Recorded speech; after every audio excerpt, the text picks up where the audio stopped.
So, all right, ready, guys?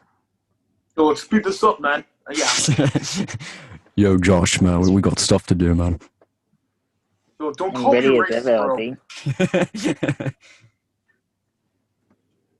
All right, 5, 4, 3, 2, 1. Yo, guys, what's going on? Welcome back, or not welcome back, but welcome to Creatordome. I'm joined by Joshua Films, RS Dillbot, and yeah, so who we are, we're basically amateur filmmakers, and we make machinimas, short films, some of them live action, some of them in, like I said, machinimas. And yeah, I just wanted to make this event to kind of get an idea of what we do, as well as give like everybody's projects kind of like to promote it and give it structure to see where these respective content creators are going with their stuff. Here we have Josh sipping some water. But yeah, we're gonna start tonight with Dilly, who's RS Dillbot, and his projects. So why don't you tell us about that, Josh? All right, hello.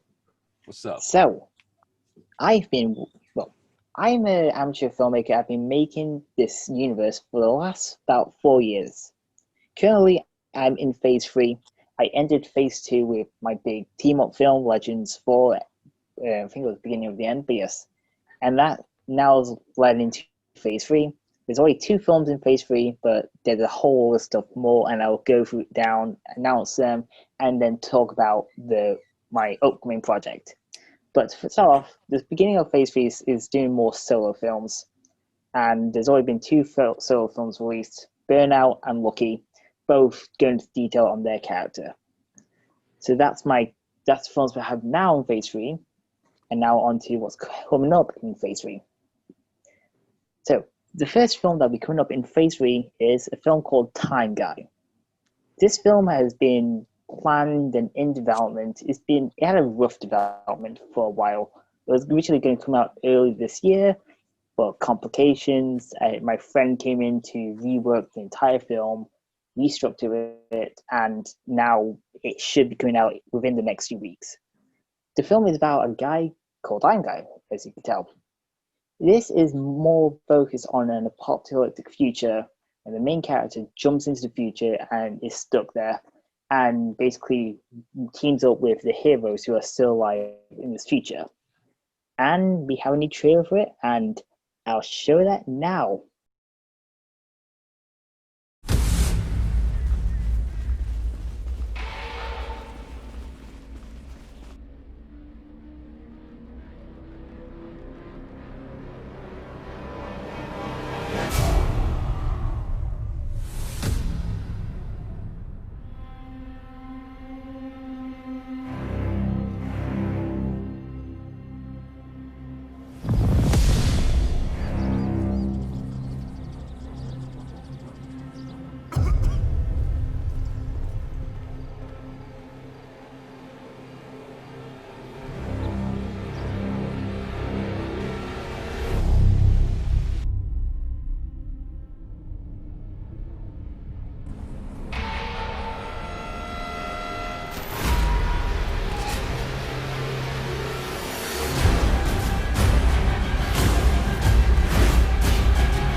Right, so once Tanga is done, that will lead into the rest of the Phase 3.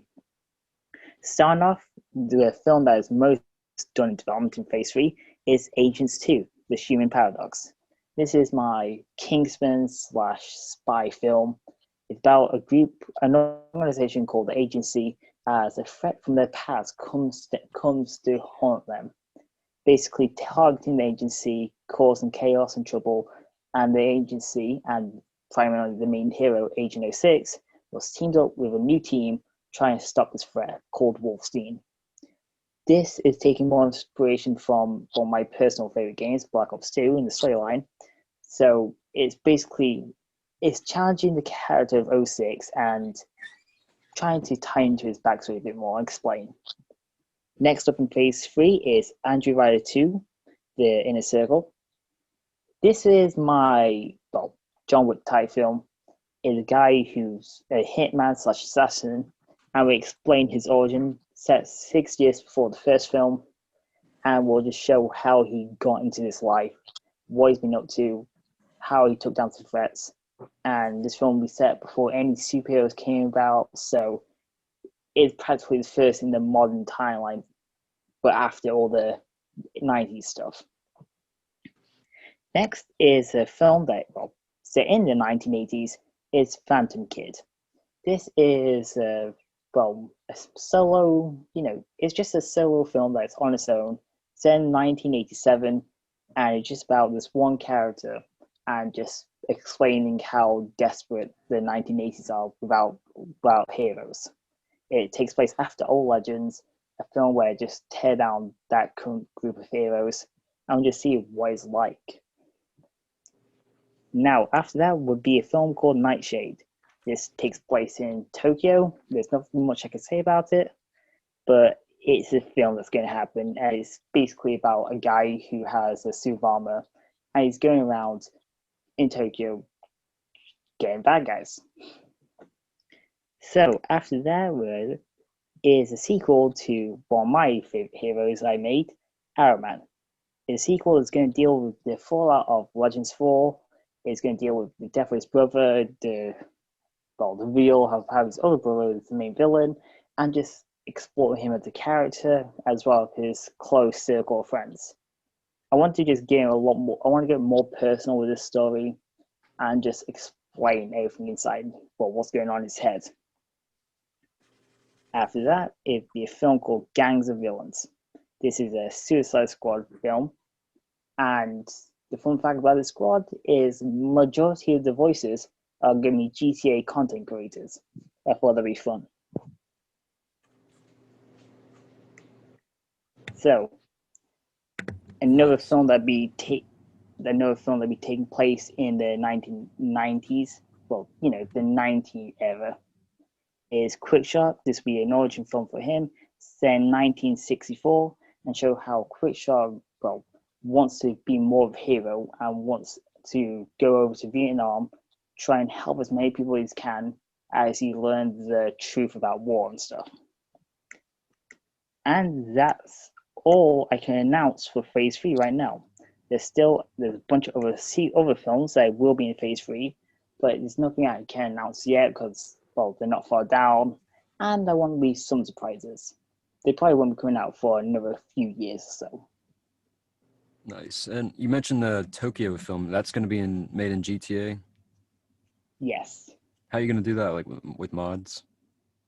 Yes, mods is, I probably do all my stuff on GTA PC. I have a friend who does GTA films on PC. Mods are great with maps. They're also the downside of you're on your own doing everything. There is pros and cons to everything. Nice. And you mentioned something about before we started, something about a 5th year anniversary. Yes. Films, or what was that about? Next year is going to be the 5th year anniversary of the start of my superhero films. The release of the first ever Legend of Los Santos film. That was the start, what got the universe built up, and it was the start of everything. So, for the 5th year anniversary, I'm remaking the first film. It's going to tie in more into the backstory of the previous films, expand on the film, keep what's made it, well, what made the film itself, but expand it, actually give voices, and just improve and remake the film to be better. So that's what I'm doing for the 50th anniversary. Nice. And you mentioned something about original films too. Yes. Along with my superhero films, well, superhero universe films, I have a slew of original films I want to do on my own.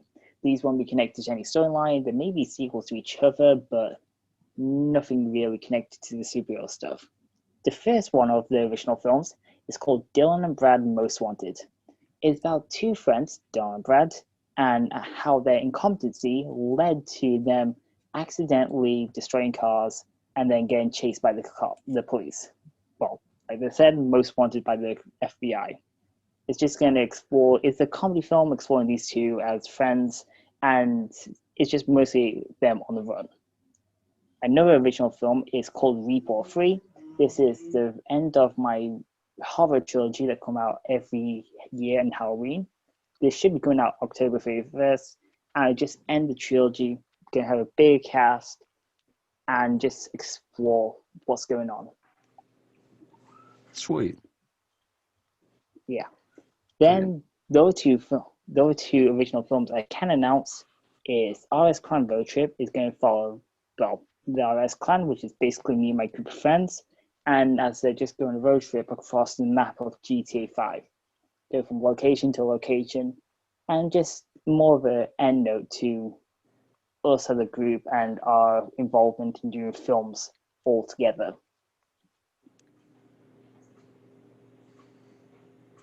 And the last one, which I can just really announce the title of, because it's still extremely early development, but I hope to get it done within like beginning of next year or very late this year.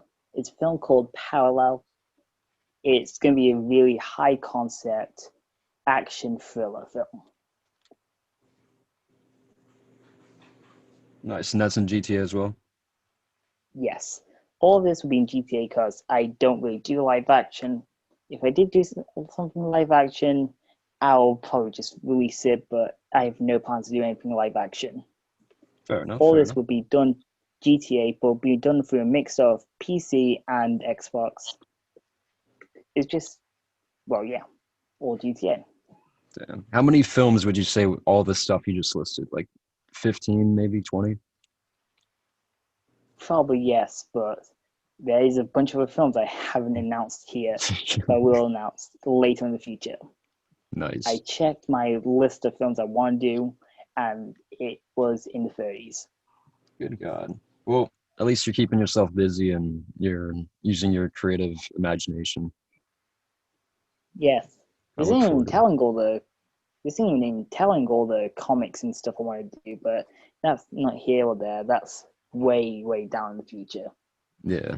Yeah, I feel it because like with my stuff, I have so many ideas that I want to do, but I just don't have the resources yet.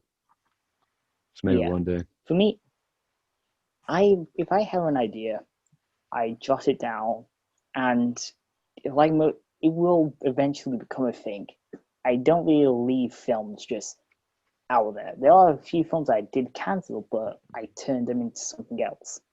No idea has gone to waste, and if I don't do something yet, I'll probably do it in the next few years or so. Nice. I respect that because I hate leaving projects on the line or just forgetting them or like you said, letting them go to Yeah. waste. There's no point in that. And you can always like kind of Frankenstein it and take the best parts out and use it for something else down the line. Here's an example of a film that should be coming out. Well, Agents to the Human Paradox. That was all filmed in, I think, early 2018. That was done ages ago, but I wasn't happy with how the story. Well, I wasn't happy how the story looked. It was all done on Xbox, so the idea has just been sitting for a while until I got decent with GTA on PC. Refilmed it, rewrote the story, kept some scenes of the original cut. I still have it all saved, just no voices or anything. But I still have the original cut, taking some scenes from that and just adding them into this new film. Nice. I like that. Josh, do you want to go next or you want me to go next? Oh no, Josh is dead. Josh.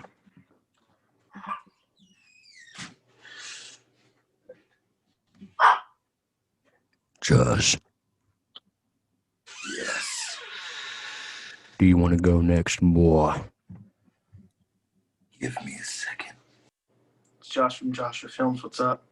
Well, what I'll say first of all about my plans is that I have had a lot of time to think about what I wanted to do for my YouTube channels, both my two main channels being Joshua Films and BBPoopdeck, but as I like to call them, Poopdeck Films now. So, and I actually did write it down, so I have a list of the films that I'm going to be doing for possibly on Joshua Films. I'll start with those for Halloween month. I am planning to have those films as my return because a while back when the coronavirus started, I took a break.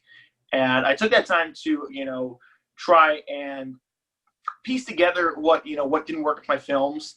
Not because anyone told me to, because I genuinely felt like I needed to improve. This is something I want to be doing. Like 2 more years, I'm an adult, so I got to get to work. So my plans for Joshua Films in terms of movies will probably be for Halloween month if I can get them out. So far, I have one of the scripts finished for one of those films. The other ones I have not worked on yet, but I plan to work on them very soon, probably this week or weekend. So the one is a sequel to a film I did last year for Halloween month called Pumpkin, which essentially was about a group of friends that are throwing a Halloween party, but when they get a strange knock at the door, they open it and there's no one there. Instead, they find a note that says if they leave the house, they will die. And they're like, okay, this is just some sort of Halloween prank. But then they realize that the house is surrounded by a bunch of Halloween cultists who celebrate Halloween. They just celebrate Halloween, man. Like, they are crazy. And basically what their intentions are is to kill them and turn them into, like, basically members of the cult. So in the first one, not necessarily they all died, but they all got turned into cult members. But what I want to do with the sequel is my original idea for the sequel is that I wanted to be about this girl who goes into a forest to basically recollect her thoughts, and she hears about the legend of the cultists living there, and she comes across the main character who is essentially crazy, but she doesn't know that yet. So as the audience, you know, the audience would be watching and be like, okay, we know he's crazy, but she doesn't know that, so how is this going to play out? I don't know if I'm going to do that. I think I have a much better idea. It'll be similar to the first one, but it'll basically follow the same thing as the forest. It just won't take place in the forest because I have another idea for that. But that's pretty much what Pumpkin 2 will be about. It'll just be about the girl. She's in her apartment complex, and she basically gets the same thing that happens to the kids in the first one. But with this one, she like meets up with my character who is controlled by the cultists. And she obviously doesn't know that, you know, he's working with the cultists, but, you know, as I said earlier, she has to figure that out.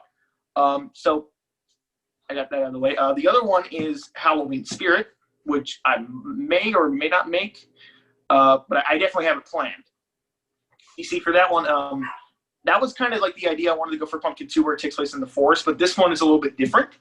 This one is about a guy who is blindfolded and taken to a forest that is haunted by this spirit that died during Halloween time, and every Halloween the vengeful spirit comes out and basically kills whoever is in the forest.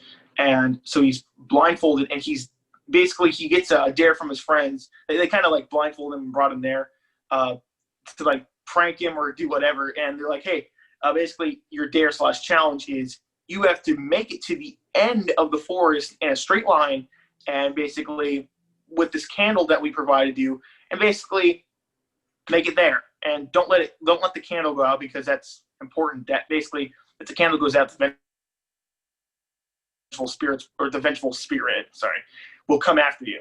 So I'm not gonna say anything else on that because I'm still working on that. May or may not work on it this year, maybe next year, but we'll see. And the last one is one that I have this really good idea for. I don't have a title for it yet, but I want this to be like my big comeback. All the other films, you know, those are technically my comeback films, but those are just kind of like little they're build-up films to the next one, which is going to be the special. It's actually based on this dream I had about me and a friend of mine were watching YouTube videos, and then we find this YouTube video about this girl in a room. I don't really exactly remember everything that happened in the dream, but I remember that the video was just her in the room, not moving, and then later in the dream, she disappears out of the video, and she appears behind my character.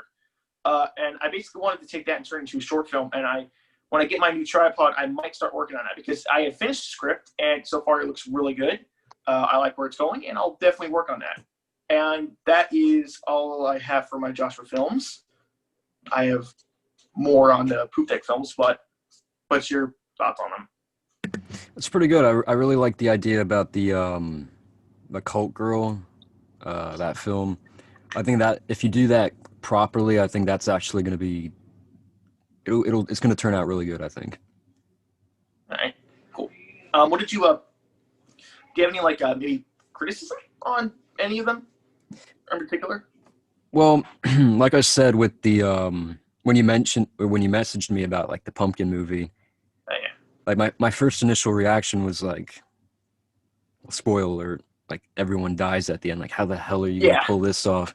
But I mean, since there's like the whole paranormal aspect of it, I think that you'll be able to pull it off. Like maybe they're ghosts or whatever. But that was my first initial criticism, because like, how the hell are you gonna do that? But I think if you just take your time with it and you try to make it as best as you can, I think you can pull it off. All right. Oh, go ahead, Dylan. Initially, there was I wouldn't really have any criticism because, well, the films haven't came out yet, but they all sound really interesting concepts. If you not just having good acting, but if you have good audio, you know, because audio is an extremely important aspect in horror films. Oh, yeah, 100%. Not just cheap jump scares. Sounds like, oh no, big scary monster, boom. That's something I do not want to do with any of these films.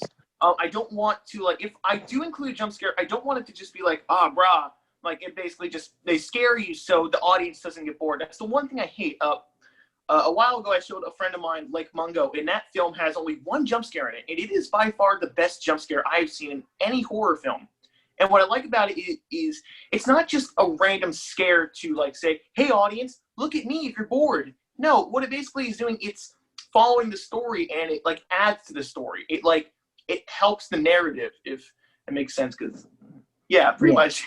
It just helps it. It's not like I mean, obviously you want to be scary, and if the jump scare is done right, it can be scary.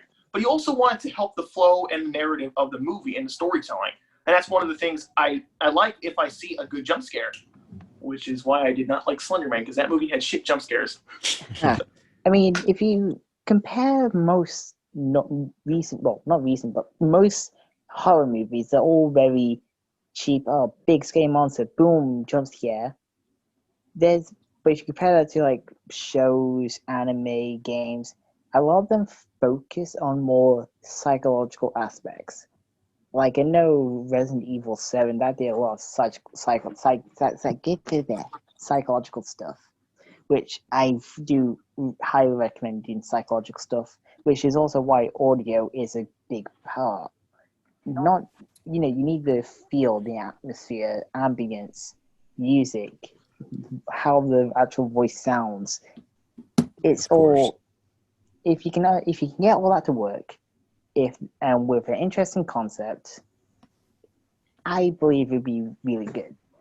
All right, thanks, man.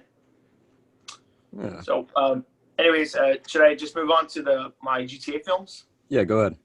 Okay, so for my GTA films, I mean, they're pretty much the same if you've seen any of my GTA films. So my ideas are mainly sequels to films I did last year, but I'd say like maybe 2 of them aren't. But since there's only 5, I'll just talk about the new ideas first, and then I'll talk about the sequels. So the first main one is a movie called Trick or Treat, and don't compare this to the movie Trick or Treat, which is an anthology. No, so Trick or Treat is a completely original idea, though the title might not be original. The movie is. It's about a group of friends who are going trick-or-treating, and they're going trick-or-treating because it's their last year. They're like teenagers going into adulthood next year. They're going like to college and stuff, and they want this to be like their final year going trick-or-treating. So they are walking around in this neighborhood that no one really goes into, and they walk past this abandoned house where a witch used to live. And the one friend's like, hey, well, what's this house all about? And his friend's like, oh, this is where a witch basically died. She died in this house on Halloween. So they basically are like, okay, I dare you to go knock on the door and say trick or treat. And if the door opens, you have to go inside. And he's like, sure, it's abandoned. So he goes and does it, and the door opens up, and they're like, oh, this is kind of cool. So they all decide to venture in the house, and that's pretty much all I'm going to say. But one of the things I'm doing with this one is I every once in a while will make a GTA found footage film. But with this one, this is going to be found footage, but what I'm going to do with this one is I'm going to make it take place in the 1990s. So the found footage aspect will look old school. It'll be like a VHS camcorder. So it'll look very retro. And I also wanted to do that so they have like they're limited to what they have. Like, you don't have flashlights or anything. Or, I mean, I need flashlights. But like, what I mean is like they're very limited to what they have. Like, they don't have like cell phones that they can call the police in. And even if they did, I would still give them service because what's in the house is there's a witch. The witch's spirit still lives in there, and she's haunting them, and they're trying to find a way to escape. So that's pretty much it for that one. Real quick, this is in GTA, right? Yeah, this is in GTA. What are you going to use for the interior of the house? I'll probably use the farmhouse I've always used for my other film. Oh, good idea. Either that one, or I might use the motel location. Maybe kind of change it up, but I don't know yet. Either one. I definitely have. I definitely know what house I'm going to be using for the outside. I 100% know what I'm doing. I found the perfect location. It was actually the first time I came across a house in GTA. I was very kind of like, oh, that's creepy. So I really wanted to use it in some way. So, sweet. All right, nice. All right, so thanks.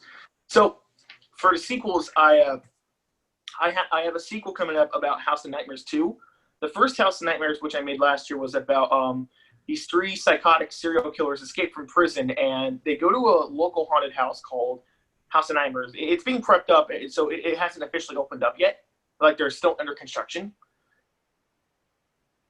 So they basically steal the costumes that are inside. So they got a jack-o'-lantern, a scarecrow, and a clown. And they wander around in the haunted house trying to find whoever they can kill because they're crazy. And so these three guys are going to a Halloween party, but on the way, they get a flat tire. So they're forced to stop, and they happen to stop in front of House of Nightmares. So when they go in there looking for help, the three psychotic serial killers are like, hey, we got to kill these guys. So only one of them survived, and this is where the sequel will take place. The one person, he's totally fine. He hasn't like experienced trauma. He's gotten over it pretty quickly, considering how he saw all his friends die. But he's like, I'm just trying to forget about it, move on with my life. So him and his girlfriend and his brother go to this haunted house, and there's only one survivor of the serial killers, and he basically has he found two new people to kind of like team up together, and they go back to the haunted house. It's reopened up in a new location, and so they go there. And when the guy gets there with his girlfriend and brother, he's like, "Oh shit, this is House of Nightmares! Like, I remember this place. Like, I'm not too sure if I want to go back in there." But they're like, it's fine." But when they go back in there, surprise, surprise, the serial killers are there waiting for them. But what I did in the first one, it didn't really like show the haunted house, which is why I wanted to make a sequel to this one. I didn't want to just do like, oh, it's the same thing. I mean, it pretty much is. It pretty much is. It's just, the serial killers killing people. But in this one, I wanted to be like, okay, we have the haunted house attraction concept. Let's actually do it in the sequel. So now we get to see what it would be like if the haunted attraction was opened up. So, and that's pretty much what it's going to be about. So, and another movie I'm making, I'm filming right now. As a matter of fact, I'm filming it later today. Is Scarecrow 2. The previous movie I made last year, Scarecrow, was about a guy and his I think it was his sister. Yeah, a guy and his sister. They go out to their grandma's and they get into a car wreck and they stop at this old farmhouse, and basically a scarecrow is haunted by this guy who used to do voodoo sacrifices, and he transferred his soul, Chucky style, into the scarecrow. And anyone that trespasses on his land, he's going to kill. So he chases them and tries to kill them one by one. And so what the sequel will be about is about the main characters. They're going to this haunted hayride attraction in the town near the farmhouse, and when they stop at one of the locations is a haunted hay maze. So they go through the haunted hay maze, and the scarecrow's like, I see, like, the guy that I didn't manage to kill last year is back, so I'm gonna go after him. So that's pretty much what it's about. Pretty much kind of the same thing, but I wanted to like change up different locations and stuff like that. And as for my two other ones, they're basically Michael Myers related. The other one is a Halloween 2 remastered.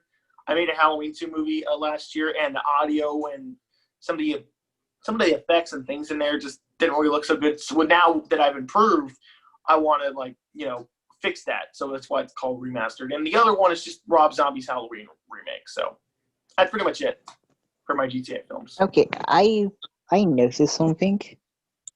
Yeah. You're a big horror fan, aren't you? Yes, I am. As you can see with the with the mood lighting and everything. It's very atmospheric. Pretty cool. Yo, Josh, man, when's you gonna release that shark movie I was part of? Oh, September 15th. I'm gonna release the trailer pretty soon, actually. Just a few days before the new Mario game. There's a new Mario game? Yeah. It's basically a repackage of Sunshine 64 and Galaxy. Well, yeah, does that count as a new game, or does that just count as like a collection? Yeah, I mean, would you count the Master Chief Collection as a new game? It has new graphics for Halo 2. So I think it counts. Yeah. Very nice. But yeah, it all sounds pretty cool, and it's pretty cool doing horror in GTA, because I know it's actually pretty difficult doing horror in GTA stuff, as I tried for the last 4 years. Really? Yeah, you haven't managed to make one? No, I have made some. Oh. It's just, they're difficult to make properly, because GTA, you're limited by the engine. You can't get facial expressions. You can, but you can't get, actual actors' facial expression stuff. Yeah, that's one of the things that this one guy complains about my GTA films. He doesn't like GTA films in general, and one of the complaints about that he has on GTA films is that just like it's a game, so everything is so lifeless. And I'm like, well, dude, it's a game. What do you expect? We're making movies in GTA. Like, this is what we're limited to. Like, this is what we got to work with. I mean, it's a good experience for people to work on GTA films, because they mainly with Rockstar Editor, they can like get a feel of what Rockstar Editor is like working on the editor. And while they're making those movies, maybe they'll be inspired by that to make live action movies. And then they'll be like, oh, I know how to use that tool. I've used it in Rockstar Editor. Not necessarily the same tools, but just like they'll have experience, and they'll like go from Rockstar Editor to like main editor softwares that people use. Yeah. Like so I think it's a good experience, and I don't care what he talks about, because it's like complaining about Halo machinimas, that everyone wears armor in Halo machinimas because you're limited by the engine. But people can make an amazing story. Red and Blue got popular. I've Red never was seen Blue, it, but yes. I've heard it's fun as hell. So. It's really good until you get to about season 4. Well, season 15, then it goes downhill. But the early seasons, it's on season 18. But it started in 2003. What was this? On that Halo long. Machinima? Halo Machinima, Red vs. Blue. It was started on the original Halo game on the original Xbox. Damn. And they've been limited to anything Halo does until they did their own animations, yada yada. But that's why Halo machinimas are so interesting, and it's also why they're pretty cool. And you can also do horror films in Halo if you're into that stuff. Yeah. And so overall, I just think it's a good experience for people to, you know, use the Rockstar editor and just make GTA films, experiment. You know, it doesn't necessarily have to be good or even bad. Like it doesn't matter what it is. It's like you're learning as like you're making these GTA machinimas or GTA Rockstar editor films, whatever people call them. You guys call them machinimas. I call them Rockstar editor movies. You know what this makes me angry at? What? No Rockstar editor in Red Dead Redemption 2. Oh no! Don't even get me started. I want Rockstar editor so damn much on Red Dead Redemption 2. I will never forgive Rockstar for not adding that. They still have time. There's tons of horror movie potentials on Red Dead. All the abandoned buildings you can go to. I know. Dilly, have you ever seen my Red Dead machinimas? Yes, I have.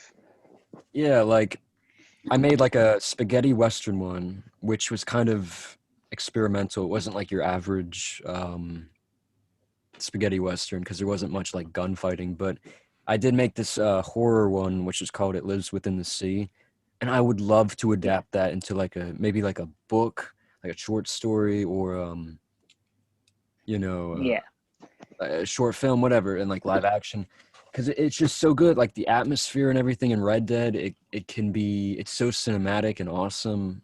I just hate the fact that there's no editor within that game. The locations in Red Dead, like I always wanted to make a Sherlock Holmes type or a Western superhero type, you know. But you know, it is what it is. Rockstar are dumb. They can't see the potential. Oh, nice, Josh. You actually wrote doodles, Josh? Yeah, I not only did I write it down, I actually like did like a lot of I did like a lot of drawings on it. If you guys can see that shit. Oh well, you can just see, but you put a lot more effort than I did. I just wrote things down last night when I was sleep deprived. Deprived?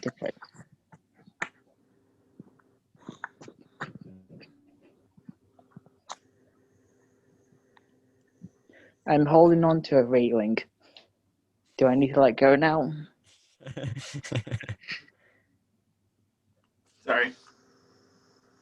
There we go. What I got. Oh, that's sick. I just thought, hey, why not color it in, you know? You know what you should do? What? Print that onto online and sell it as merch. Yeah. Boom. Well, I mean, monetization. It's literally just kind of like a little thing I made for like the plans. Whenever I make stuff like that, I just love to get creative. Like, so I'm like, hey, I'll draw on the things, even though it does not matter. I just love to do it because it's kind of fun. So. Creatordome You haven't sold your soul to the devil yet. No, I am never going to do that because boy, oh boy, when you become quote unquote more of an artist or get more into the art stuff, then you will have to sell your soul to the devil, and then you have to deal with art block. Trust me, I put God first. Yeah, I do. Which is funny because a lot of my church friends, they're like, hey. Sweet. Before we go, we actually have 2 guests waiting to join the Creatordome. Before I get into that, though, to track back on what we were talking about GTA and about being movies or whatever, like what Josh was saying about getting experience for like the real deal, making machinimas and movies, whatever you want to call them, within GTA, it also gives you experience with making scripts, pacing the films, and other things that you would find within actual filmmaking. Casting, and the nightmare that comes with. Think. Wait, what was it you said, Dilly? Casting. Oh, casting. Yeah. Nightmare, but yeah, it is what it is. Casting can be a nightmare for people. You know. Yeah, I'm not gonna get into a casting rant. I feel like that'd be fun. Dilly and I are in the same boat on that one, and crazy. But yeah, man. Next up, we have Micah, also known as Unknownflickz. Hold up. I haven't heard of him before. He's pretty unknown. Yo, Micah. Hi. What's up, All man? right. Finally here. Sean, man, don't fucking. Yo! Right. So we're gonna go with the craft boy Unknownflickz. Why don't you tell us a bit about your reviews, your second channel, and your interests in coming back to like live action films and stuff? Okay. So for my second channel, The Horror Fanatic, I actually had the channel for like a year or so, and I just was on and off with videos. I was kind of making like commentary videos on like stupid comments and found like book reports and stuff. But then I was like, I don't know what I want to do, so I left it vacant for like a year or so. But then I was like, I could do something with it, so I decided to do like horror movie reviews, like just specifically those.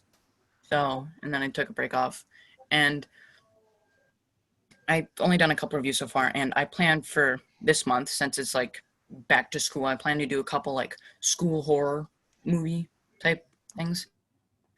And then for October, thinking of covering like the 2 Zombieland movies, maybe the 2 Conjuring movies, like this movie called Happy Birthday to Me because it's like my birthday month. So yeah, and I guess.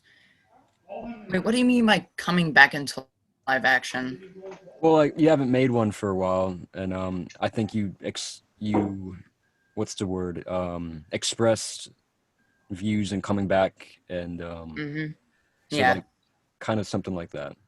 yeah, because it wasn't like planned, like not doing that for months. I guess I didn't have the time. I wasn't able to find any actors. I had an idea for the short that I was actually going to submit to a film festival, like near my town, and we were going to make it, and I was eventually probably going to put it out to my channel, but we just never made it. I guess we just didn't have the time. That's generally how it's been for those months. I just haven't been able to find a good idea, haven't been even able to find the time and the actors.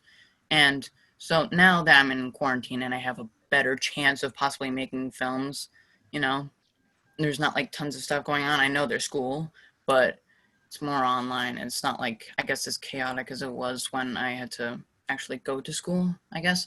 Yeah. I have more free time to make films just in general. And since it's quarantine, I'm seeing a lot of quarantine type films. I thought I can make one and just some other films that would really only be like 1 or 2 main characters, because I thought that might be interesting because most of my films have had a lot of main characters. So I thought I might want to make the scale smaller and just focus on like 1 or 2 main characters and hopefully flesh them out better, because my characters usually suck in these films and they have absolutely no arc or just nothing. They're just there to die or just do whatever. Yeah. So yeah. Sweet. And Yeah. do you eventually plan to become like, I'm talking like 10 years down the line maybe, do you plan to become like a movie critic or maybe a filmmaker, a bit of both? Yes. Yeah, I'm planning to do that. I'm planning to be, a movie critic, but most of the time I'll be like either directing a movie or writing it, because I have several ideas for movies. So, and I'm also starting to script some. So yeah, I'd be movie critic sometimes on the side, but mostly be like directing and writing. Sweet. Yeah. Nice. Do you have anything else for us today, Micah? Yeah, I just have, I want to talk about my 2 films I'm working on and a couple ideas for films that are either going to come out around Christmas. Well, one might come around Christmas, and a couple ideas that I might make for Halloween. And I just want to know your guys' thought, like which one is the best idea for that film that might come out on Halloween. Okay. So for the 2 films I'm working on, there's this one, the quarantine one, that I released a teaser of like around a week or so ago. I've been working on that like for months now. It's just been like, back in my mind because I've had other stuff to do and I've been busy. So I have, how much of the film done? I have probably like 6-7 minutes of it, and I have around 11 planned scenes, and I've done most of them. I just have a couple left. So that should be coming out. I might do it October, like a plan release, maybe just like on the side, but I'm probably going to try to do it late September. And so there's, I don't know if there's this YouTuber, I don't know if you guys know him, but he's called Film Riot, and he did like this contest where you could make a, Film Riot. Had to be like 4 minutes at most, and if you were in like the runner-up, you could like be in the Zoom call with this like film producer and him, and you could possibly win $20,000. So I'm making a film. I haven't actually shot anything. I did shoot an idea of something last night, but the place was like too dark, so the lighting wasn't that good. I'm not going to tell you much, but it has to do with confinement. It's kind of like quarantine and like glitch in the matrix kind of thing. It's like, it's going to be short because, 4 minutes, so it's going to be like really fast paced. And if I ever do make a feature film, it's going to be a lot more slow paced, but it's like a glitch in the matrix. It's going to be kind of like unexpected. It's going to, yeah. I was going to say, have you seen the short horror film, what's it called, Host? Yes, I have. Mm-hmm. Yeah. You have seen it? Yeah. What did you think of that one? It was pretty good. I liked it. It was pretty scary. I mean, some of the jump scares were but it was pretty good. Well, yeah, one of the reasons I mentioned that was because you were talking about, like, film during quarantine. I was trying to think if they made any films, like, during quarantine, and I was like, yeah, they made one called Host. Like, I was saying you should maybe do one similar to that, but, like, give your own spin on it, but yeah. It's an idea. So. Yeah. I mean, I might, but I don't know. I feel like there's been so many shorts that have taken place and that type of thing, so I don't just want to blend in with the rest. I mean, there has also been a bunch of quarantine films that don't take place in Zoom, but it's a pretty broad thing to do. Quarantine, when you're stuck in the house, you can do a lot of things, whereas in like a Zoom call, it's a bit limited, I guess. So, yeah, I haven't filmed anything. I have all the scenes planned out. I'm hoping to at least finish filming it by the time school for me starts, which is like September 8th or something. And I might find someone who can edit it, like color grade and stuff like that. Maybe even like Fiverr, like on that website, something. Or maybe I could do it myself, because I did experiment with, like, I don't know if you guys know what Foley is, like when, movies, when they create sound effects, all that stuff. So, yeah. I tried to make that. It was okay, but I might just get someone to edit it. So yeah, those are the two I'm working on. And I have some ideas for a Halloween horror film. I mean, one would be feature length, I believe. And I'm not sure if I'd actually make it this Halloween, or maybe it'd be by next Halloween. So I have a couple ideas. One would be about, like, this town where recently a lot of people started to go missing. There's, like, this thing. I don't know what it is. It might be a creepypasta. I don't know, like something or something. Or it just might be something an idea that I make.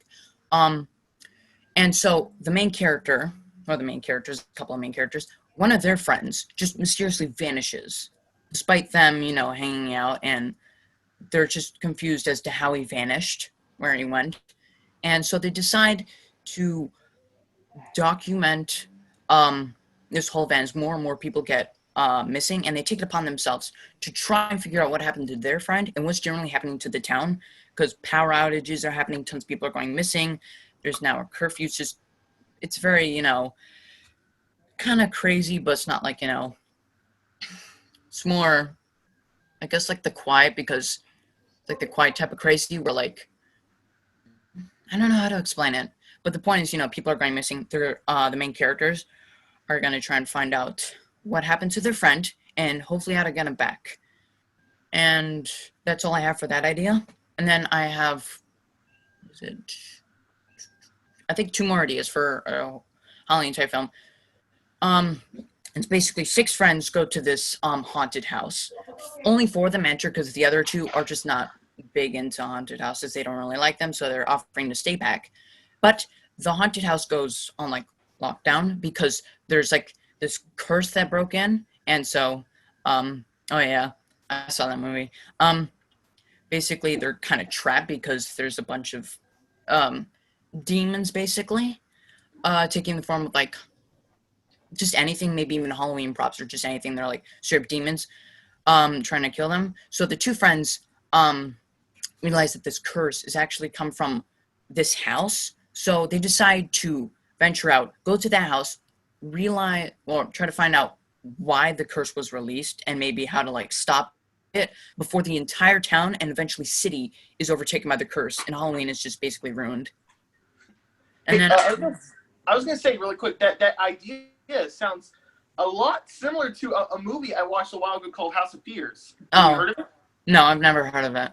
I was gonna say, like, you should really watch it because it sounds a lot similar. I was like, Dude, I like where he's going with this, and I think I remembered watching this, and it sounded very similar. But anyways, continue. I just wanted to show you that. So Yeah. I was also kind of inspired by Haunt. I mean, that movie's good too. yeah, I saw that movie actually a bit later after I came up with the idea, but it still encouraged me to continue with it because, you know, I don't really see too many haunted house movies. I mean, I know there's quite a bit, but I guess more mainstream ones and stuff like that. And I just thought, I feel like a haunted house movie. So that feels like fun. Another one would be like an extension of that idea, but it would be like a, you know, with none of the same characters. It'd just be like a curse that's released onto this town. It takes over all these Halloween props, and it basically makes them go on a rampage, killing a bunch of people, sometimes turning them into also Halloween props to like, kind of like, it's almost like zombies, like infecting them. So these group of kids who are separated from their parents have to find them and have to survive and maybe try to find out a way to stop it. But I want the film to end on like a sad note where they don't actually find out a way to stop it. So it kind of feels like hopeless, I guess. So, does this take place on Halloween night? Yes, it does. Do you have a title for this film? No. I don't. I'm gonna think of it if I'm gonna think of it later. It should be called either The Nightmare on Halloween or The Nightmare Before the Halloween. Okay, that's a good idea. I'm gonna if you get the reference, I appreciate it. That like The Nightmare Before Christmas? Is that what you're saying? Yes. That's what I thought that's too. the reference. Yeah, I was That's like, the reference. I love that movie. The Nightmare.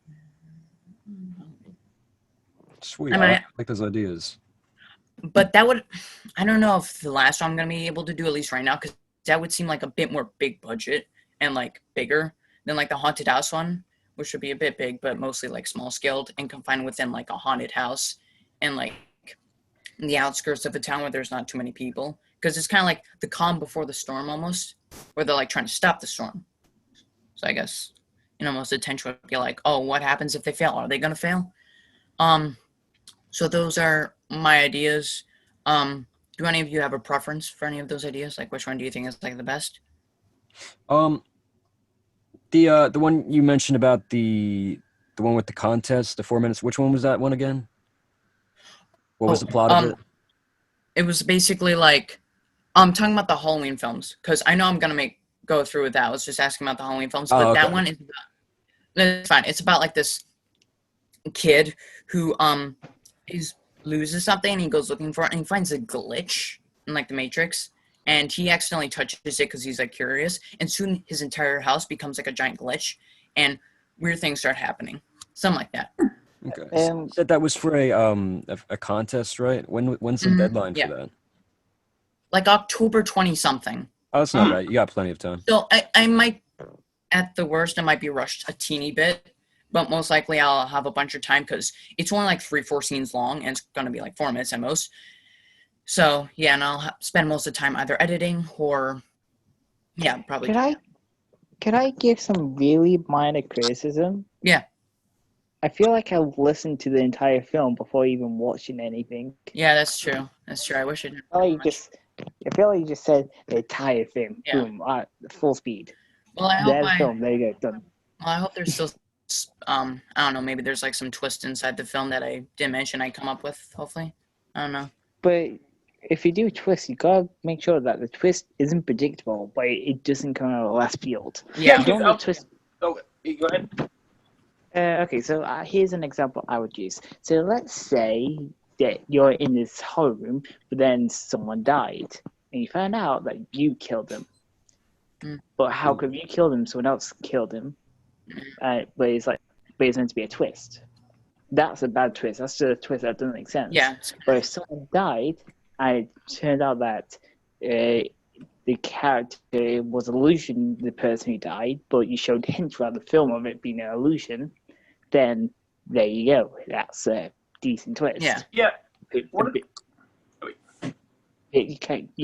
go. So what I was going to say is that, yeah, one of the things I actually heard today, today, when they were talking about twist, is that one of the things I heard is that when you're making a twist, you want to make sure, like, your twist is done right. And one of the ways to do a twist right is to, first of all, set up boundaries in your movie. Like, you know, okay, let's say you're making a horror movie, you want there to be a twist. But if you've established earlier in the film that there's no like paranormal stuff going on, and then later at the end of the twist, it's like you randomly throw in this paranormal stuff. It's like people are gonna be like, wait, we already established that there was no paranormal stuff, so this is kind of dumb. And if the twist overall doesn't make sense, like if you saw a character die, I'm not saying this would happen, but if you saw a character die later, and like earlier, and then later he comes back to life, it's like, wait, we saw him die. Like that doesn't make sense. I'm just using that as it's a poor example, but that's yeah. I mean, as long as there's like an explanation that might have been set up, yeah, sense, exactly. then yeah. But if it's just like, oh, I'm back, then it's like, yeah. it doesn't make any sense. I'm back from the dead. I recommend either for something like you can learn twist from, either watch or play Danganronpa and watch any Nolan film that isn't The Dark Knight or Batman Trilogy. Yeah. Then you get the full explanation. Well, you get a full spectrum of twists. Especially, you should go see Tenet. Tenet's out now in cinemas whenever they open. I recommend everyone go and watch it. Buy a new ticket and do. Totally not plugging anything. Yeah, I'm thinking about watching that movie. I've only watched a bit of Batman Begins. I've seen, I believe, all of The Dark Knight, Interstellar, and a bit of Dark Knight Rises, but that's it. I haven't seen like Memento or Inception or anything like that, but I need to. Interstellar's pretty good. I think that's probably my favorite Nolan film. I mean, I can understand some problems, but I actually really like it. I did like, I guess there was kind of like a twist that he was like the ghost from the beginning. Which movie you guys talking about? Interstellar. Oh, I haven't seen it yet, so let's not get into any big spoilers. Yeah, everyone dies at the end, man. The world dies. Yeah, they all fucking blow up by a nuclear bomb. His wife dies? Oh, that's every Christopher Nolan movie. Wait, doesn't she actually die like before the kids are born? Or not before the kids are born, but like after? I don't know. Like, to be honest, I've only seen the film once, mainly because when I saw it, I actually got kind of bored. But re-watching some clips of it, I really want to watch it again because I was like, you know, it was probably because I fell asleep so many times in the theaters when I was younger. And you call yourself a fan of cinema? I fell asleep. I actually got bored of Alien and Jaws the first time I watched them, but on rewatches, I mean, you know, I think the favorite Nolan film is gotta be Tenet, and Tenet's a really good film. It's the main character is so cool. I heard it's really good. It is really good. But I think we're getting off topic a bit. Do you have anything else for us, Micah? Yeah. All right. So if you guys like heard those pitches for those possible Halloween films, do you guys have a preference? Like, which one do you think is best? If not, I could just go into my other idea for. There's the haunted house one, and which others? And then there's one like Halloween where it was like you know, a curse was set on, like all the Halloween props, you know, that people would set up are and basically possessed by the curse, and whenever they kill someone, they infect them to also become like a Halloween prop. And so these friends are separated from their parents, and they have to find them. Spoilers. Don't spoil anything else. Yeah. Real quick though, I highly doubt it, but has anybody here watched Doctor Who? Yes. And I've seen one episode. One episode. That's it. Which is disappointing. I don't like Doctor Who that much, despite being British. But anyways, there's this episode, I think it was called Night Terrors, where there's like this little kid who's having nightmares and stuff, and he has these little dolls in his closet or something, and then in this like nightmarish world, I don't really know how to describe it, but basically these dolls come to life, and they're like life size, like 7 feet tall, and that kind of reminded me of it, Micah. Of course, you don't have to like make 7 foot tall dolls or anything, but I think if you put, like, let's say, you said they'll become like Halloween props, right? Yes. So it'd be something like that where maybe you could do a bit of body horror where like they're trapped inside this doll, and it could be really like psychologically terrifying. I think you could do good. I don't think Mhm. everyone's gonna be infected. Sorry, because then that'd just be too much fight. And even if not, I think it's just like people that are chosen. So it's even more horrifying when you're chosen, knowing that you could have possibly gone away safe. I mean, you would have died, but you wouldn't have been trapped inside like a Okay. Halloween prop. I have something that would be really terrifying in that situation. Imagine your friend being turned into a mask, Oh, and you wear your friend as a mask. gee. But once you've done it, you put it in the bin, and the mask just burns, with the person feeling everything but unable to do anything because they're inanimate objects So pretty being much, burnt alive. pretty much, kind of like Get Out when he was sucked into the what was the place called? The Void or something like that. yeah, Something. it was like he was able to get the no space. I don't know. It was like he was able to see everything, but he couldn't. Yeah, that would actually be a really good idea. Yeah. But I have a question now. Like, how would you be like able to do all this? Well, I probably wouldn't make this right now. I'd actually have to become like, I'd probably have to make a couple other films. We'll fix it in post. Don't worry. Yeah, we'll fix him. That also reminds me of this episode of Black Mirror where Haven't seen it. no, it's good. It's an anthology series, so I'd just be spoiling the episode. They all There's die. this episode where there's this couple and they have a daughter or something, and then the mom dies unexpectedly. And since it's set in Black Mirror, everything's like really dystopian, and the mom's consciousness gets transferred to a doll, and she can see everything, and like the daughter's playing with her. Oh yeah, I know that one. Yeah, it's kind of sad and terrifying. So that God, reminds- I hate this. I hate this type of horror, but yeah, I love it. yeah. The funny thing is, I hate horror films, and I would never watch it. But I like making it. I like playing horror games. Yeah, I don't know what is weird. Okay, so I'm gonna have to take a shower because my parents are gonna get back soon, and I'm gonna have to go as well. So yeah. 'cause- I'm just gonna say one more idea for a film, and then that's it. So it's just a basic like murder mystery where like 7 friends, well, it's like 6 friends come over to this one friend's house, and once one of them dies unexpectedly, because that's the point, suspicions rise, and these 2 detectives. Oh, it's affecting meeting quality. All right, I'll just turn off the video. These 2 like famous detectives have to go into the case. You know, they have to figure out what happens. Yeah, it's just basically Knives Out. Yeah, I know. But I mean, I don't know. It's just like a kind of regular old murder mystery, but hopefully the twist is a bit different because I have it planned out. If you could add your own spin onto it, it'd be a really good idea because you don't see many modern day whodunits anymore. Yeah. So it'd be really interesting. Yeah. Sweet. The butler did it. Up next, guys, we got Sean from Sean. What's going on, man? What's going on, guys? Also known as Sultanist. He's made you made a couple machinimas, right? Made an outsider and a zombie thing. Nice. So obviously you want to continue GTA Machinima and you want to eventually get into live action, but first tell us your plans about GTA Machinima and films coming up. Well, my plan is I'm already having ideas for a couple machinimas I'm doing right now, and the big one I'm doing right now is being announced for the first time is Red Hood. I'm doing a Red Hood GTA 5 machinima.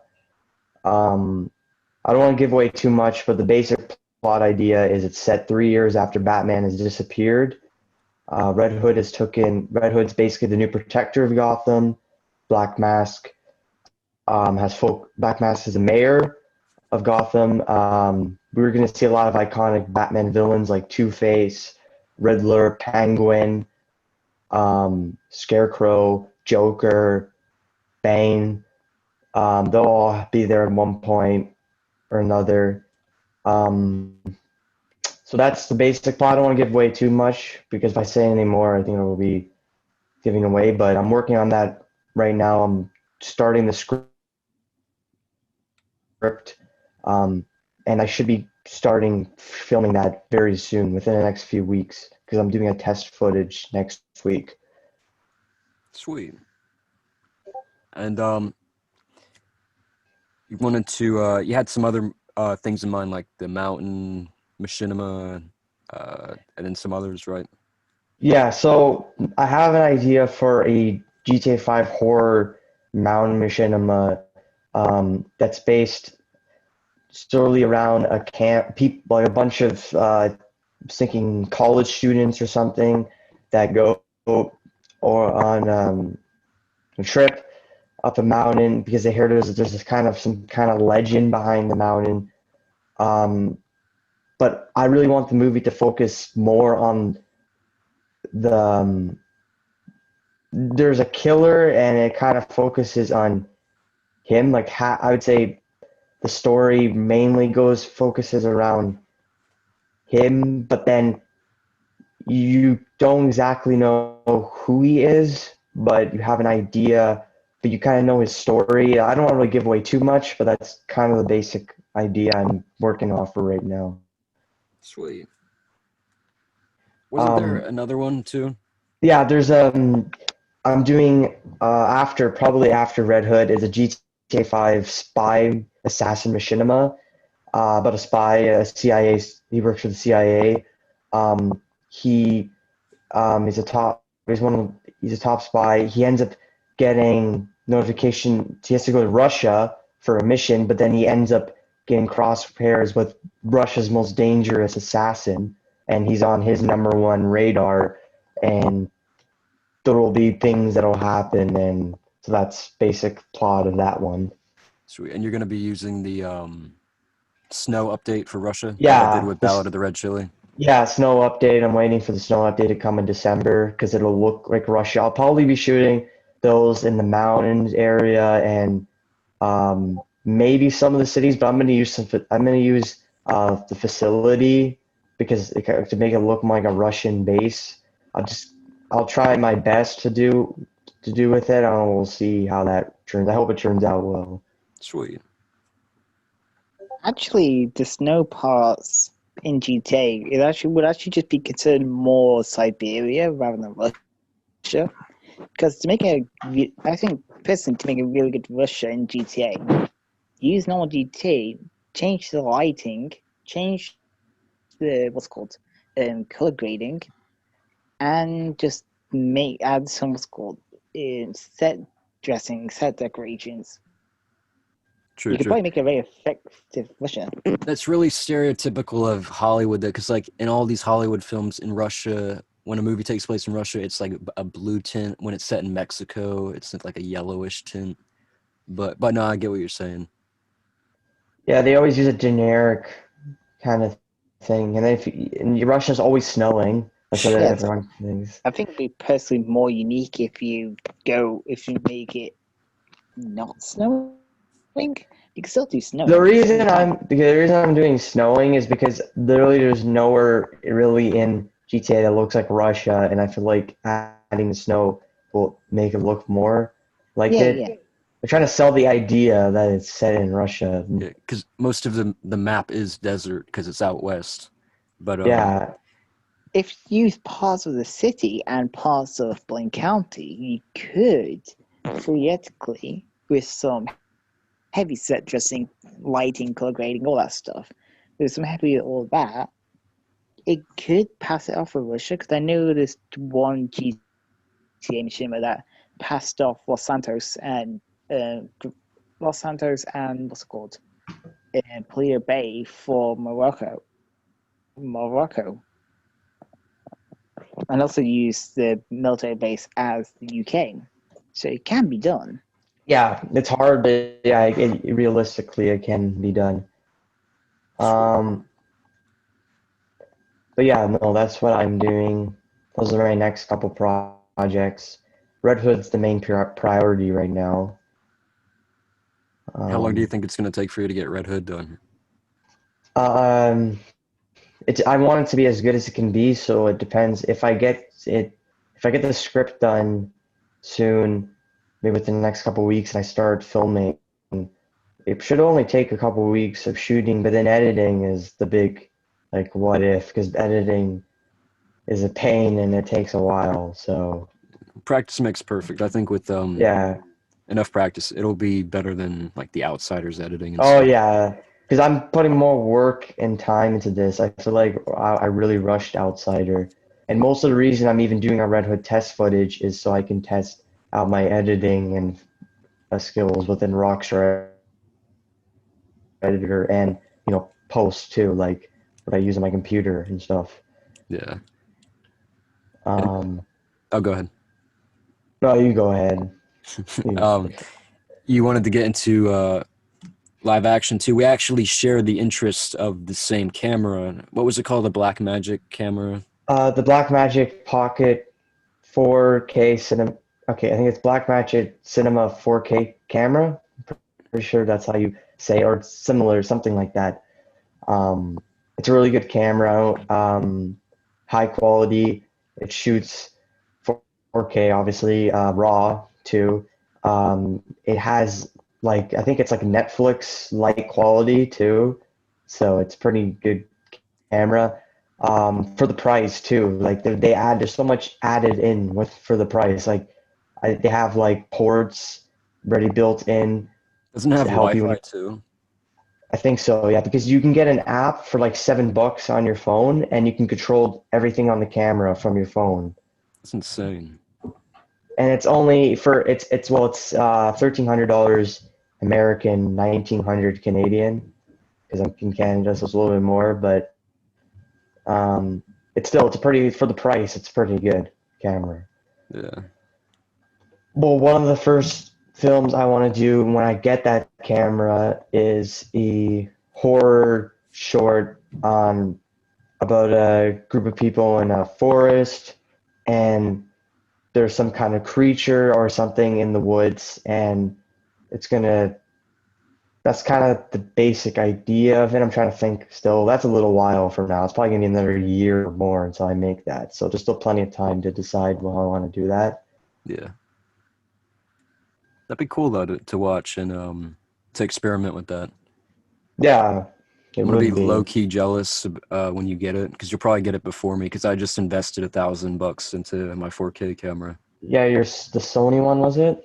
Yeah, and to be honest, like it's still like the same thing, like a Sony Handycam and stuff, but the quality of it's better, and it still kind of has the same look.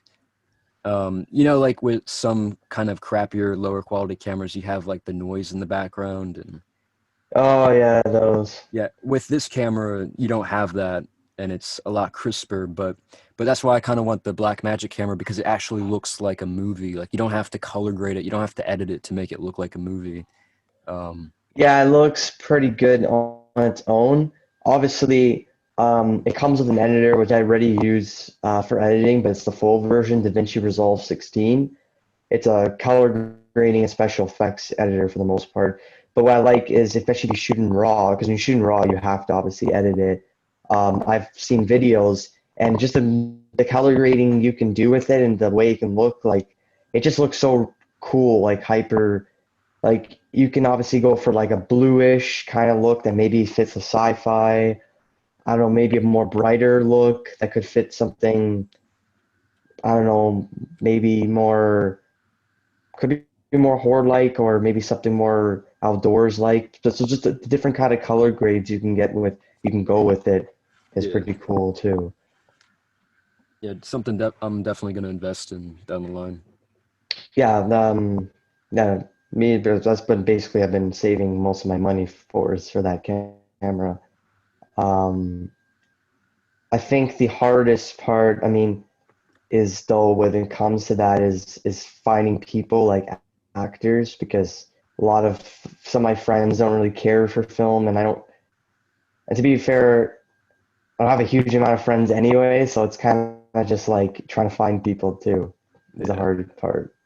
Yeah, if you look at some of my earlier stuff on my YouTube channel, I used to hang out with my friends when I was like 11 or 12, and we used to make skits and stuff. But when I was around around 2013, they stopped doing that, and we stopped hanging out. We stopped making skits. So that's why I'm kind of like doing everything by myself, because I want these things to be made, and I'm not going to rely on other people to make it happen. Like if I want it done, I'm going to get it done kind of attitude.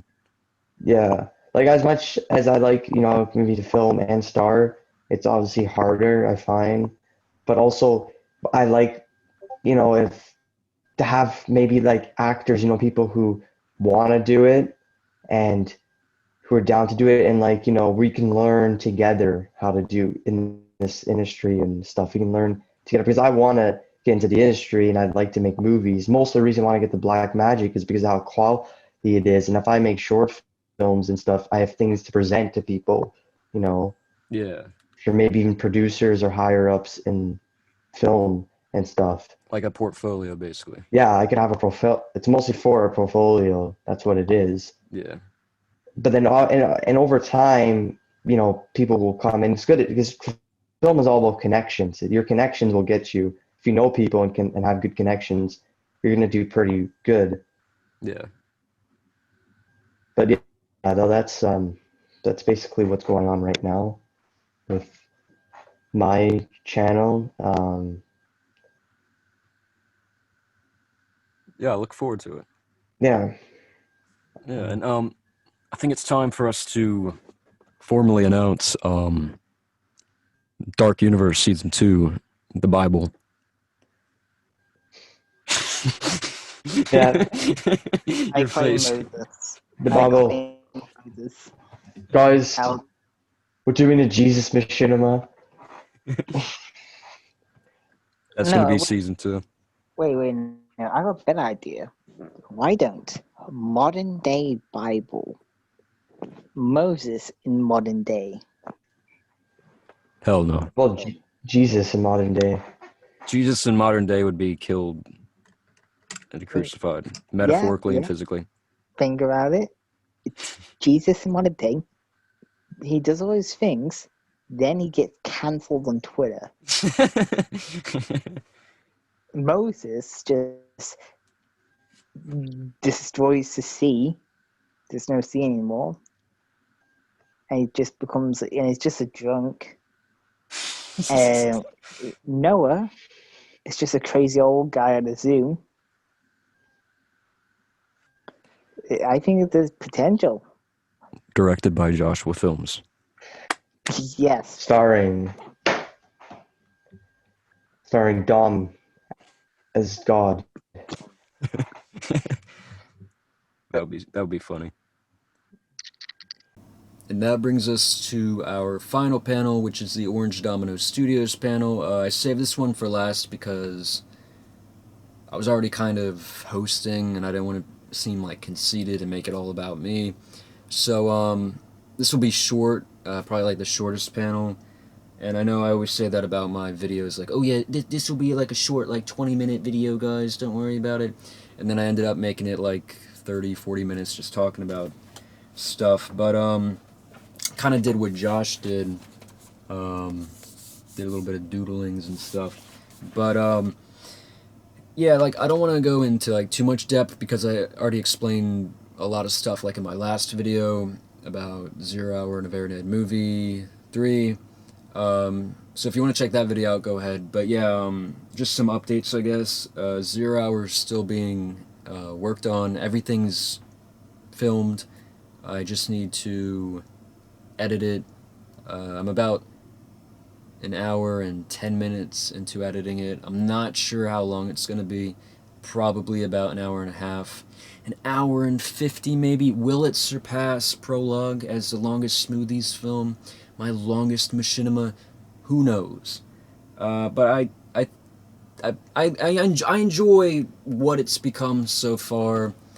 I personally don't think it's the best Smoothies story, but I do think it's definitely worth, because otherwise I wouldn't have filmed it. I wouldn't have made it into a movie, but it's definitely a unique story, and it's going to be, the reason why it's going to be so long and everything is tying up a lot of loose ends, and it's just kind of bringing this big saga to a close.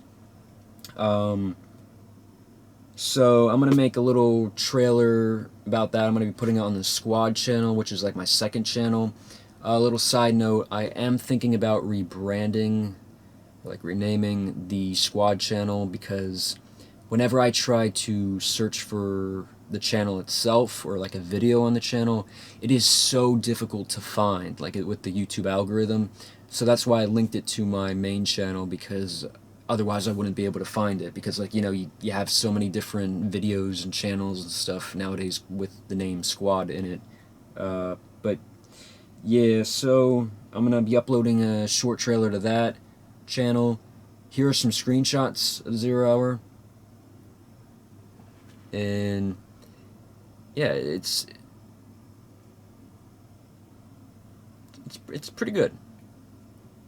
I can't wait for you guys to see it. I've put a lot of work and effort, voice acting, into this movie.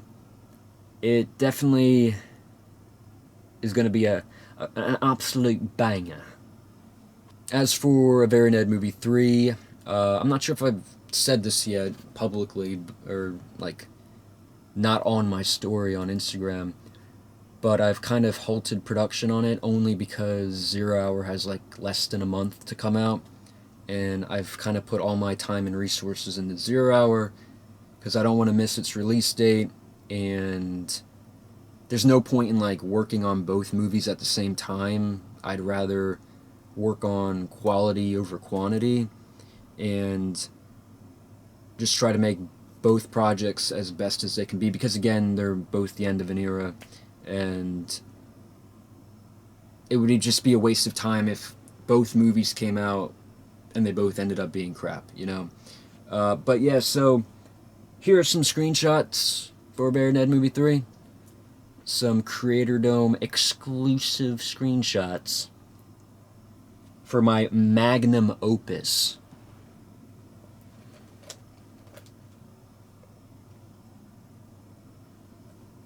Some other upcoming projects that I had in store is obviously Nedverse Chapter 2, and I think I've only mentioned this briefly, but Joe the Movie 2. So this is your little Creatordome exclusive announcement. Joe the Movie 2 will be coming out probably, hopefully, next year. And that will kind of kick off, depending on when A Very Ned Movie 3 comes out. It's obviously going to be a sequel to A Very Ned Movie 3. And,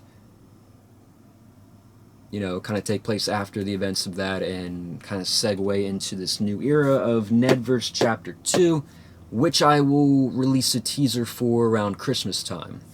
So you'll be getting a teaser for Nedverse Chapter 2 around Christmas time, and you'll hopefully be getting Joe the Movie 2 sometime mid to late next year. And that leads us to this little last bit of info I wanted to do for this panel, which is unfortunately canceled projects. Now, I mentioned in my last video that there was a sequel to 0 Hour called Epilogue that was in the works, and unfortunately I had to cancel that, mainly because I couldn't come up with a good enough idea or a good enough script to just make it worthwhile. Like, it was good for what I had going with it. It was a really heartwarming story about family and friends and just finding yourself and kind of defining who you are. But I wanted to make it a short, like 30-minute film at the max. But all these ideas I kept having just kind of kept expanding it until probably like a 2-hour epic, and I just couldn't keep it localized to like kind of a constraint, if that makes any sense. But yeah, so had to cancel Epilogue. Most of what you will see, or what I've seen in Epilogue, you'll kind of see at the end of 0 Hour, like in a post-credit sequence. I don't want to spoil too much, but you'll be seeing a character or two of what you would have seen in Epilogue, if that makes any sense. But also, I never formally announced this next movie. As you guys know, I worked on this project in the summer of 2020 called The Dark Universe, and I was going to make this film, or this sequel, called Dunwich, which was inspired by the H.P. Lovecraft story, The Dunwich Horror, and it was sort of going to be my own take on the story, but again, I couldn't come up with a good enough script to make it worthwhile, and just filming stuff in GTA is so constraining and it's so limited at times that it just kind of takes the fun out of things, which is one of the reasons why I'm retiring GTA Machinima with the end of 0 hour, because it just kind of, you know, I've kind of done everything on it that I wanted to do, and I just don't see the point in continuing.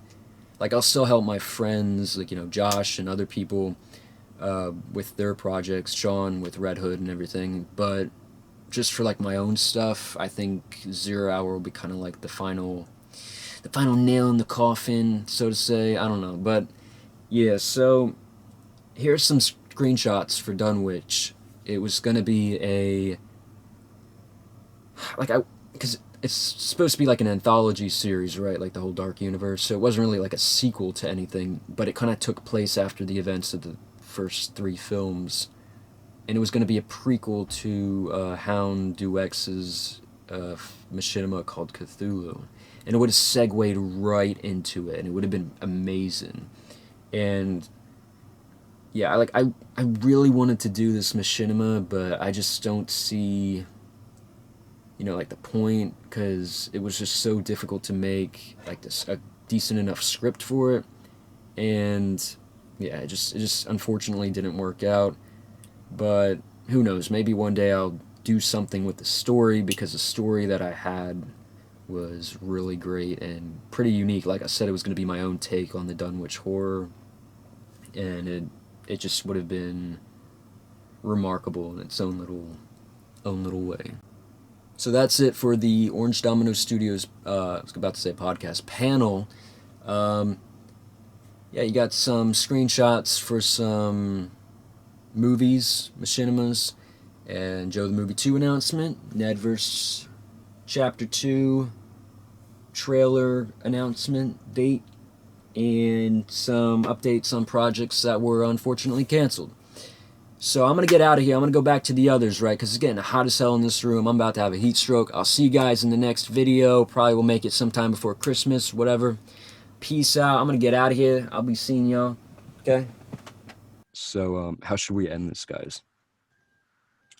Should we end it? That's the question. No, guys, I got a perfect ending. Okay. This Creatordome, the first ever annual Creatordome that will happen, and hopefully will happen more in the future, is sponsored by Raid Shadow Legends. Get your copy of Raid Shadow Legends on iOS devices and Android devices. Raid Shadow Legend is a free mobile game that is just as quality as PC games. You have millions of champions to choose from, and it's free. It's one of the best free mobile games out there. So go out and get Raid Shadow Legends. That sponsors Orange Domino Studios and the first ever Creatordome. Why do I have a feeling you memorized that whole thing? Just kidding. No. There's no kid. I did not memorize that. That's all on top of my head. We were paid to say that. Real sponsor, guys. You're sponsored by Raid Shadow Legends, man. Nice. Do you like to go on the internet? And thank you for watching the first ever Creatordome. If this gets popular, we might make it into a yearly annual thing. So make sure to like, hit subscribe, and comment if you love Bryan Cranston. make sure to subscribe and check out everybody who was in this Creatordome. Dilly, Sean, Micah, and Josh. Peace out. We'll see you in the next one.